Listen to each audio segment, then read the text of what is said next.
Ce n'était sans doute pas l'accueil auquel s'attendait le président américain Donald Trump après sa rencontre au sommet avec son homologue russe Vladimir Poutine. Depuis, il tente maladroitement d'échapper au flot des critiques en expliquant qu'il s'est mal exprimé à Helsinki, qu'il a oublié une négation quand il a dit ne voir aucune raison pour laquelle ce serait la Russie qui se serait ingérée dans la dernière campagne présidentielle américaine.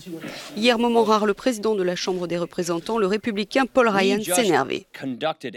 Nous venons de mener une année d'enquête sur l'interférence russe dans nos élections et les Russes ont interféré. C'est très clair, il ne devrait y avoir aucun doute là-dessus. Toujours parmi les élus, la chef de la minorité démocrate à la Chambre des représentants, Nancy Pelosi, a renchéri et enfoncé le clou.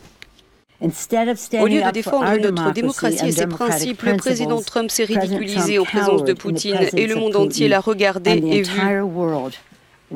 L'empressement de Trump à liquider l'Amérique prouve que les Russes doivent avoir quelque chose de personnel, de politique ou de financier contre le président Trump.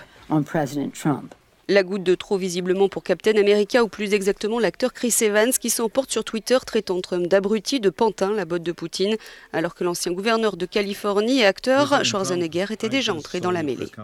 Je viens juste de voir votre conférence de presse et c'était juste embarrassant. Vous vous teniez là comme une petite nouille mouillée.